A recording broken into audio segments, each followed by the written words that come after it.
Hello and welcome. Day 4 में हम लोग एडियाबेटिक प्रोसेस की बात करेंगे। ये थोड़ा एग्जॉस्टिव है मतलब एडियाबेटिक प्रोसेस, और इसलिए इसमें हम लोग पूरा डिटेल्स बात करेंगे। ठीक है, तो हमारा ये है कि एडियाबेटिक प्रोसेस मतलब 4 प्रोसेस आपके पास हो गया। एक प्रोसेस हो गया आइसोबारिक आपने पढ़ा, आइसोकोरिक आपने पढ़ा, आइसोथर्मल आपने पढ़ा, और ये एडियाबेटिक प्रोसेस है। अगर एडियाबेटिक प्रोसेस का पूरा डिटेल्स आप जान लेते हो, ठीक है ना, तो एक लास्ट में प्रोसेस बचेगा पॉलीट्रॉपिक। ऐसे तो बहुत सारा प्रोसेस है, जैसे आइसेंट्रोपिक है, थ्रॉटलिंग प्रोसेस है, ठीक है, तो ये सब चीज हम लोग बात नहीं करेंगे। क्वासी स्टैटिक प्रोसेस है, ये सब की जरूरत बहुत नहीं है। क्वेश्चन में हालांकि यूज करता है, हो सकता है कि थर्मोडायनामिक्स के लास्ट में ये प्रोसेस के बारे में हम थोड़ा ब्रीफ में बोल भी दे, लेकिन न्यूमेरिकल बनाने में ये सब प्रोसेस की बहुत यूज नहीं है। ठीक है, जैसे फ्री एक्सपेंशन है वगैरह वगैरह, तो ये सब चीज के जैसे फ्री एक्सपेंशन में क्या क्या होता है, अगर हम इस सब की बात करेंगे तो सबसे पहले हम लोग एडियाबेटिक प्रोसेस की बात हम इस वीडियो में, डे 4 का जो वीडियो है इसमें हम लोग डिटेल्स में करेंगे। ठीक है, तो इसको हम लोग देखते हैं कि हम लोग किस तरह से एडियाबेटिक प्रोसेस में बात करते हैं। हमारे पास हीट के टर्म में, स्पेशली आइडियल गैस इक्वेशन के टर्म में 4 चीजें हैं: प्रेशर, टेम्परेचर, वॉल्यूम और हीट। पहले जो हम लोग तीन प्रोसेस पर हैं, उसमें एक में प्रेशर कांस्टेंट किए, बाकी सब वेरी करेगा। दूसरा में वॉल्यूम कांस्टेंट किए, जो आइसोकोरिक प्रोसेस बोलते हैं, या मजाक में उसको आइसोचोरिक भी बोलते हैं। ठीक है, तो आइसोकोरिक प्रोसेस में वॉल्यूम कांस्टेंट किया। तीसरा जो था आइसोथर्मल प्रोसेस था, जिसमें टेम्परेचर कांस्टेंट किया, बाकी सब वेरी करेगा। सबका मतलब प्रेशर, वॉल्यूम और हीट। ठीक है, अब जो लास्ट प्रोसेस है, and this is adiabatic process, ठीक है, जिसमें कि हीट को हम कांस्टेंट रखेंगे। तो इसका मतलब हम अगर इसमें देखना चाहते हैं तो सबसे पहला जो हो जाएगा ये Q हो जाएगा कांस्टेंट। Q मतलब heat content of the system जो होगा दैट रिमेन्स कांस्टेंट। जब Q कांस्टेंट हो गया तो इसका जो डेरिवेटिव होगा dQ, ये 0 हो गया। इसका मतलब हम इसको बोल सकते हैं no transfer of heat, no transfer of heat, transfer of heat between the system and the surrounding, between the system and surrounding, यानी सिस्टम और सराउंडिंग के बीच में हीट का ट्रांसफर नहीं होगा। ठीक है, अब ये हम शुरू में इंट्रोडक्शन में बता चुके हैं कि सिस्टम कौन सा है, कि किसको बोलेंगे, और सराउंडिंग कौन सा बोले, किसको बोलेंगे। ठीक है, इसमें जो है आइडियल गैस इक्वेशन PV बराबर nRT आप यूज कर सकते हैं। ठीक है, हम जहां बता चुके हैं एक बार कि ये R जो है सो यूनिवर्सल गैस कांस्टेंट है, यूनिवर्सल गैस कांस्टेंट। ठीक ना, इसके बारे में भी हम बीच में बात एक बार कर लेंगे। और स्मॉल r भी एक होता है जिसको हम लोग कैरेक्टरिस्टिक गैस कांस्टेंट बोलते हैं, या specific gas constant, characteristic gas constant बोलते हैं। This is equal to R by molar mass, capital M हम लिखते हैं। ठीक है, इसके लिए अगर हम लोग बात करना चाहें the change in internal energy, the change in internal energy अगर लिखेंगे, इंटरनल एनर्जी डेल्टा E बराबर हो जाएगा NCV डेल्टा T। अगर इन एलिमेंट्री फॉर्म लिखें, इन एलिमेंट्री फॉर्म तो हम लिखेंगे DE बराबर NCV dt। अगर CV वेरिएबल हो, हम लिखते हैं इफ CV कहीं पे फंक्शन ऑफ टेम्परेचर मान लो आ जाए। ठीक है, अगर इस तरह का कहीं गिवन हो क्वेश्चन में, तो हम फिर डेल्टा E बराबर लिखेंगे इंटीग्रेशन DE, और ये हो जाएगा इंटीग्रेशन NCV dt। जो भी होगा टेम्परेचर का लिमिट हम T1 से T2 लिख सकते हैं। तो मतलब इंटरनल एनर्जी चेंज इस प्रोसेस में कुछ ऐसा हुआ। और भी अगर इसी में लिखना चाहें तो डेल्टा E बराबर हो जाएगा NR by gamma minus 1 T2 minus T1। या और हम ऑल्सो अगर एलिमेंट्री फॉर्म में लिखेंगे तो D बराबर minus,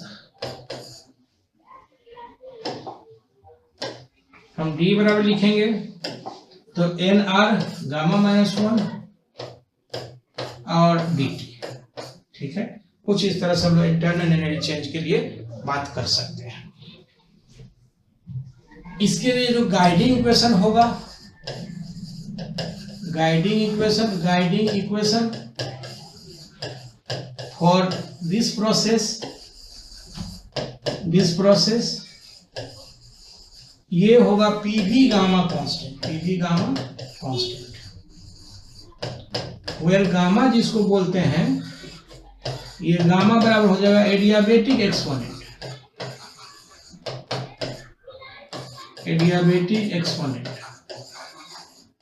and this is equal to Cp by Cv। और ये जो है सो हर गैस के लिए अलग अलग वैल्यू होता है। अगर हम चाहें वैल्यू लिखना तो ये 5/3 होता है for monoatomic gas, monoatomic gas ये सब पता होगा, ठीक है। और ये 7/5 होता है फॉर डाईएटॉमिक, और ये हो जाएगा 4/3 फॉर ट्राई और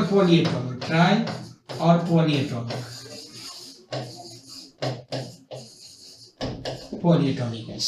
कहने का मतलब ये वैल्यू आप चाहो तो याद रख सकते हो, अदरवाइज आईआईटी में दिया रहता है, मतलब ये डाटा की जरूरत नहीं है कि आप याद रखो। अब यह है कि पीवी गामा कांस्टेंट, तो इसके लिए हम अगर बात करेंगे तो हम लिखते हैं P1 V1 गामा बराबर हो जाएगा P2 V2 गामा बराबर हो जाएगा P3 V3 गामा, n बराबर कांस्टेंट, अगेन कांस्टेंट, हम कांस्टेंट को C के कुछ भी बोल सकते हैं, ठीक है। तो यहाँ से हम लोग इसको गाइडिंग इक्वेशन को हम लोग इस तरह से लिख सकते हैं। गाइडिंग इक्वेशन को अगर हम चाहें तो अलग अलग फॉर्मेट में भी लिख सकते हैं, जैसे ये PV के हैं, अगर PT के फॉर्म में लिखना चाहें या हम VT के फॉर्म में लिखना चाहें तो हम लिखते हैं different forms of guiding equation, different forms of guiding equations. अब एक चीज आज देख लेते हैं यहाँ पे, चूंकि हम लोग जब भी बात करेंगे तो आइडियल गैस सिस्टम के लिए बात करेंगे, इसका अंदर पीवी बराबर एनआरटी हमेशा लिखा रहे, माने वैलिड रहेगा। क्वेश्चन में भी अगर पीवी बराबर एनआरटी यूज कराना होगा तो आइडियल गैस वर्ड यूज करेगा। तो एक तो यहाँ पे गाइडिंग इक्वेशन है पीवी गामा कांस्टेंट, जिसको कि हम बाद में प्रूफ कर देंगे कि कहाँ से आया, ठीक है ना। हम इसको लिखना चाहते हैं in V N T, VT term में है तो स्वाभाविक है P हटाना पड़ेगा, तो P हटाना पड़ेगा तो आपके पास जो इक्वेशन है ये है PV बराबर nRT, यहाँ से P हटा देंगे तो P बराबर हो जाएगा जैसे nRT बाई V, ठीक है। तो लिखते हैं सो nRT by V into V पे कांस्टेंट गामा, ये कांस्टेंट हो जाएगा, इसका हो जाएगा T V पे power gamma -1 and this is constant by nR, तो n माने number of moles, this is another constant लिखिए, इसका ने T V पे पावर गामा -1, तो एक रिलेशन ये भी आ गया T और V। हम अगर इसको थोड़ा और आगे बढ़ा के लिखना चाहें तो this comes to T1 V1 gamma -1 बराबर T2 V2 गामा -1 बराबर T3 V3 gamma -1 and again constant, मतलब हम इस तरह से लिख सकते हैं, ठीक है। इसी तरह से अगर हम इसको PT के टर्म में लिखना चाहें तो मतलब भी हटाना पड़ेगा, तो हम लिखते हैं in terms of PT for P and T। हम फिर यहां से लिख देंगे PV गामा कांस्टेंट और PV बराबर nRT हमारे पास है, PV बराबर nRT। इसका मतलब हमको अगर P और T में चाहिए तो V हटाना पड़ेगा, तो V बराबर हो जाएगा nRT बाई P। तो लिखेंगे यहां से सो P nRT बाई P का power gamma and this is constant. इसका मतलब हो जाएगा कि P, देखो यहाँ पावर 1 है और ये पावर नीचा में गामा है, तो ये 1 माइनस गामा आ जाएगा T पे power gamma and this is constant by हो जाएगा एन आर के power gamma, and this is another constant. इसका मतलब हो जाएगा p पे पावर 1 माइनस गामा, t पे power gamma, and this is constant c। ठीक है, अगर इसको फिर हम मान लीजिए डिफरेंट पॉइंट्स के लिए लिखें, स्टेट्स के लिए लिखें, तो ये हो जाएगा p1 1 minus gamma t1 gamma, this is p2 1 minus gamma t2 gamma, and this is again constant. Some constant k लिख दो, c लिख दो, जो भी लिखना चाहो लिख दो। इसका मतलब ये हो गया कि जो गाइडिंग इक्वेशन है एडियाबेटिक प्रोसेस के लिए, ये गाइडिंग इक्वेशन जो है सो प्रेशर टेम्परेचर और वॉल्यूम टेम्परेचर और वॉल्यूम प्रेशर माने पीवी, पीटी और वीटी किस तरह से इक्वेशन आएगा ये क्लियर है। ये जब हम सवाल करेंगे तो ये सभी इक्वेशन की जरूरत पड़ेगी। ठीक है, तो इसलिए हम लोग पहले बता दे रहे हैं कि बाद में नहीं करेंगे तो देखे ही नहीं। ठीक है, तो खैर एनीवे, अब इसके लिए जो अगला है कि वर्क डन हम इस प्रोसेस में कैसे निकालते हैं, तो लिखते हैं कि the value of work done, हम इसे शॉर्ट में लिख देते हैं, the value of work done for this process, for this process. तो वर्क डन लिखेंगे, स्वाभाविक है डेल्टा डब्ल्यू लिखते हैं integration D W, and this is integration P गुने डी वी। ये हो जाएगा इंटीग्रेशन, पता है कि पी भी गामा कांस्टेंट, अगर हम लोग बात करना चाहें तो यहाँ से p हटा देते हैं, तो लिखते हैं c बटा v पे power gamma D V, and this from v1 to v2। c constant integration से बाहर आ जाएगा, v पे पावर गामा है तो v पे पावर हो जाएगा minus gamma dv, and this implies कि c v पे power minus gamma plus 1 by minus gamma plus 1, integration आता होगा और ये v1 से v2 लिखेंगे। ठीक है, इसका मतलब फाइनली अगर यहां से हम लिखना चाहें तो ये लिखेंगे c v2 पे power 1 minus gamma minus v1 पे पावर 1 माइनस गामा। हम यहां से मैंने एक बार v2 लिख देंगे, ठीक है, और एक बार v1 लिख देंगे, तो v1 पे v के जगह पे लिख देंगे, अब y हो जाएगा 1 माइनस गामा। कुछ इस तरह से ये फाइनल इक्वेशन माने आ जाएगा। अब c है तो c के लिए हम लोग लिखेंगे, so finally the work done is given by, अगर मान लो हम इसे लिखते हैं वर्क डन यहां से, तो ये आ जाएगा वर्क डन बराबर लिखेंगे तो c के जगह c था और ये था हमारा v2 1 minus gamma minus v1 1 minus gamma by 1 minus gamma, कुछ ये था। c के जगह पे हम भीतर c ले जाएंगे तो ये आ जाएगा p2 v2 gamma v2 1 minus gamma, p1 v1 gamma into v1 1 minus gamma, अब बाय हो जाएगा 1 माइनस गामा। जहां पे हम लिख सकते हैं कि p1 v1 गामा बराबर p2 v2 गामा बराबर कांस्टेंट, माने इस तरह से जहां जिसकी जरूरत पड़ी हम वो यूज कर लिए। ठीक है, अब अगर ये v पर देखो, v पे पावर गामा है और ये माइनस गामा है, ठीक है, तो ये कैंसिल हो जाएगा, तो आ जाएगा p2 v2 minus p1 v1 by 1 minus gamma. ये वर्क डन हम ऐसे लिख सकते हैं एडियाबेटिक प्रोसेस के लिए। ठीक है, इसी को थोड़ा और एक्सटेंशन हम चाहें तो हम और एक्सटेंशन में लिखेंगे, this again implies delta W बराबर nRT2 minus nRT1 1 minus gamma. ये कैसे, तो हम आइडियल गैस इक्वेशन लिखेंगे nRT बराबर पीवी, चलो पीवी ऐसे ही लिख देते हैं, दिस इंप्लाइज कि p1 v1 बराबर nRT1 एंड p2 v2 बराबर हो जाएगा nRT2। हम ये वैल्यू अगर यहाँ पे रखेंगे कुछ इस तरह से, तो ये आ जाएगा this is nRT2 minus t by 1 minus gamma. तो हम टेम्परेचर के टर्म में लिखेंगे तो कुछ इस तरह से आ जाएगा, this again implies delta W बराबर हम लिख सकते हैं nR delta t by 1 minus gamma हम लिख सकते हैं, ठीक है।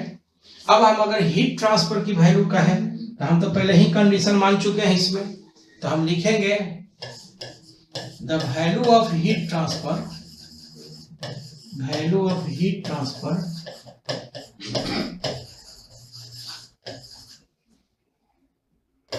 इन this process, in this process, कौन सा process? Adiabatic process. In this process तो डेल्टा क्यू बराबर 0, ये पहले से कंडीशन था, ये कंडीशन ही था कि एडियाबेटिक में हीट का ट्रांसफर नहीं होगा, ठीक है। अब है क्या कि फ्रॉम फर्स्ट लॉ, अगर हम इसी को थोड़ा और एक्सटेंड करना चाहें, फ्रॉम फर्स्ट लॉ लिखेंगे तो ये हो जाएगा डेल्टा क्यू बराबर delta E plus delta W. ये 0 अगर हो गया इसका ना delta E plus delta W, इसका मतलब ये हो गया कि डेल्टा डब्ल्यू जो हो जाएगा माइनस डेल्टा ई, ठीक है। इसका मतलब ये हो गया, ठीक है, कि डेल्टा ई का जो भी वैल्यू आएगा उसमें अगर माइनस कर दो, माने ये भी एक अल्टरनेटिव मेथड है जिससे कि हम वर्क डन निकाल सकते हैं। और अगर मान लो कि अगर हम इसमें माने डेल्टा ई का वैल्यू कितना था, डेल्टा ई सिंपल था, डेल्टा ई था पहले हम निकाल चुके N R gamma minus 1 T2 minus T, इसका माइनस करोगे तो वर्क डन आ जाएगा सिंपल, ये गामा माइनस 1 नहीं होके 1 माइनस गामा आ जाएगा, मतलब दिस कम्स टू की माइनस डेल्टा ई अगर करेंगे तो ये आ जाएगा एन आर, ऊपर वाला रहने तो ऐसे ही, और नीचे में होगा 1 माइनस गामा, जो कि हम डिराइव कर चुके हैं ये वर्क डन के लिए, दिस इज वर्क डन था, ठीक है। तो हम यहाँ से भी डायरेक्ट निकाल सकते हैं, मैंने वर्क डन डेरिवेशन की जरूरत नहीं थी, लेकिन हम चूंकि डिस्कस कर रहे हैं इसलिए वर्क डन हम डिराइव करके बता दिए, अदरवाइज यहाँ से हम इस तरह से निकाल सकते हैं। ये क्या बता रहा है? ये बता रहा है कि चूंकि बाहर से सिस्टम माने खाना तुम नहीं खाए, लेकिन शरीर का पूरा जितना भी ऑर्गन से काम कर रहा है, तो कहाँ से काम करेगा? तो जो इंटरनल एनर्जी उसके भीतर है उसी को कंज्यूम करेगा, ठीक है। मतलब यहाँ पर क्या है कि हीट बाहर से आया नहीं, और हीट जब नहीं आया फिर भी वर्क हो रहा है, तो वर्क हो रहा है तो कहाँ से हो रहा है? तो इंटरनल एनर्जी में जो चेंज है माने डिक्रीमेंट जो हुआ, इंटरनल एनर्जी घट रहा है, ठीक है। तो इसलिए हम लोग इसमें एक लाइन लिख सकते हैं, ठीक है ना, कि the value of the work done in this process माने adiabatic process is equal to the decrement in the internal energy, ठीक है ना। अगर हम चाहे तो लिख सकते हैं इसमें एक लाइन कि the value of the work done, अब लिख देते हैं, so finally the value of the work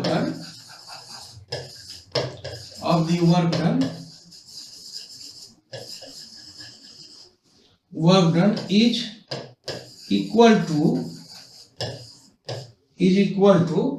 the decrement in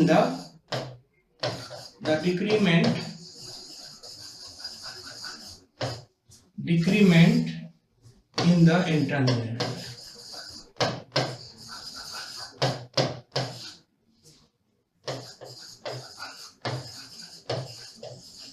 internal energy मतलब इंटरनल एनर्जी में जो डिक्रीमेंट होगा, ठीक है ना, ये इसके बराबर है वर्क डन के, ठीक है। मतलब अपने इंटरनल एनर्जी के कॉस्ट पे ये काम किया। अब है इसमें कि ग्राफ्स एंड स्लोप्स, तो ग्राफ्स एंड स्लोप्स के लिए अगर बात करेंगे, graphs and slopes,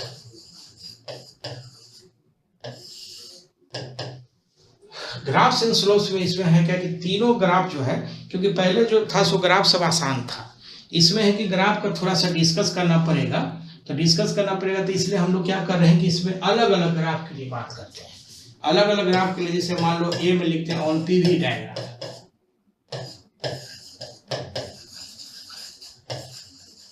on PV diagram, ठीक है। तो पीवी डायग्राम पे बात करेंगे तो पी भी पे गामा और ये कांस्टेंट था। अगर हम P बराबर लिखना चाहें तो सम कांस्टेंट बटा V पे गामा, तो लिखते हैं कि when V tends to 0 P हो जाएगा इंफिनिटी, एंड सिमिलरली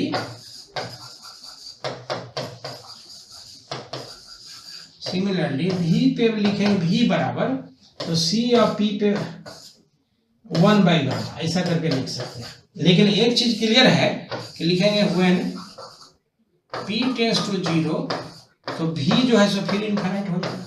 इसका मतलब ये किसी भी एक्सिस को कट नहीं करेगा। मतलब अगर हम इसको ग्राफ से दिखाना चाहें तो ये आ जाएगा, मान लो वॉल्यूम है और ये प्रेशर है, तो ये फिर इस तरह से ग्राफ एक हाइपरबोला टाइप आएगा कि जब देखो यहाँ पे इस ग्राफ में क्या है कि जब p 0 की तरफ होने जा रहा है, नीचे आ रहा है, तो v इनफाइनाइट की तरफ भाग रहा है। ठीक है, तो या उल्टा भी कर सकते हैं कि जब v इधर से 0 की तरफ जा रहा है, ऑरिजिन की तरफ जा रहा है, तो p इनफाइनाइट भाग रहा है। मतलब ये जो ग्राफ आएगा, ये ग्राफ कुछ इस तरह से आएगा। अब इसमें फिर कंप्रेशन और एक्सपेंशन की बात करेंगे, तो कंप्रेशन और एक्सपेंशन जो है सो वॉल्यूम के आधार पर हम ये करते हैं, एनालिसिस करते हैं। तो ये देखो वॉल्यूम बढ़ रहा है तो ये हो जाएगा एक्सपेंशन, और इसमें वॉल्यूम घट रहा है ये हो जाएगा कंप्रेशन। मतलब ये कि पीवी डायग्राम पे, ठीक है, जो ग्राफ आएगा यह एक तरह का हाइपरबोला ग्राफ आएगा। ठीक है, अब अगर हम लोग बात करें इसमें स्लोप के लिए तो लिखते हैं slope on PV diagram, slope on PV diagram.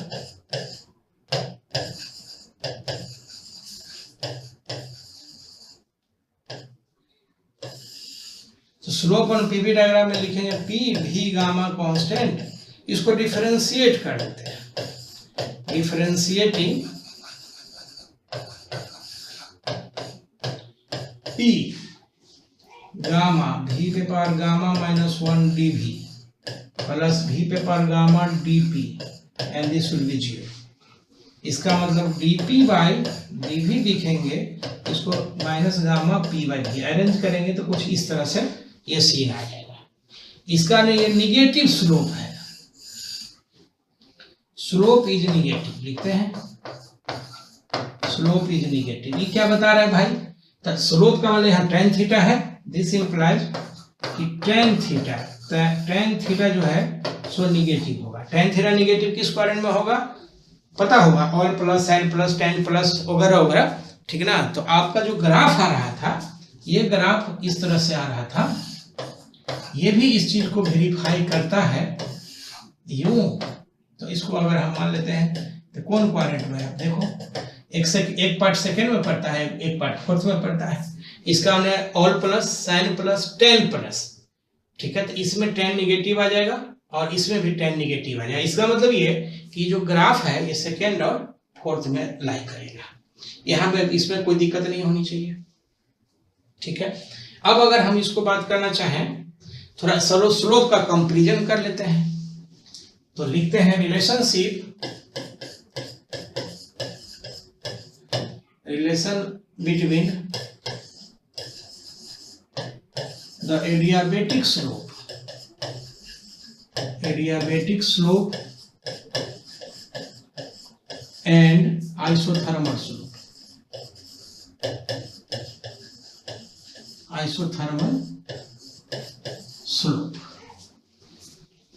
तो अगर इसके लिए हम लोग बात करेंगे तो एडियाबेटिक स्लोप अभी हम देखें dp बाय dv एडियाबेटिक, ये आ जाएगा minus gamma p by v, dp by dv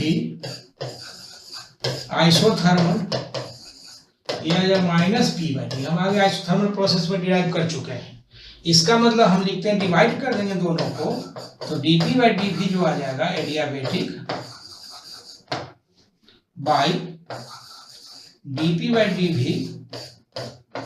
isothermal, this will be gamma.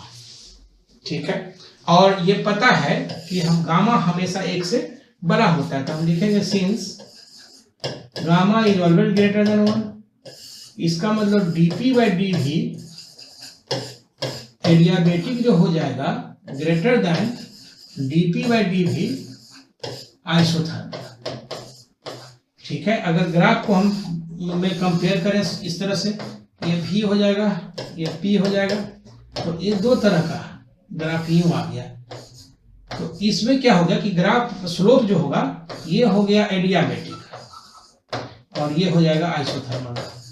इसलिए हम इसको बोलते हैं कि एडियाबेटिक का जो ग्राफ होगा समहाउ स्टीपर होगा, माने ज्यादा धंसा हुआ होगा आइसोथर्मल से। तो हम जब ग्राफ को कंपेयर करेंगे तो इसमें हमको लगता है कोई दिक्कत नहीं है। लेकिन अच्छा, ये क्या मजेदार क्या बात है इसमें, मजेदार बात यह है कि इस तरह का सब लोग पढ़ाते हैं, हर किताब में अवेलेबल है। आईआईटी ने पूछा क्या, आईआईटी ने एक जबरदस्त चीज पूछा, वो हम अभी बताना चाहते हैं, ठीक है ना। उसमें क्या हुआ कि कंपैरिजन ऑफ जो स्लोप है for different gases in adiabatic process, उस पर क्वेश्चन पूछ दिया। कैसे पूछ दिया हम अभी दिखाते हैं।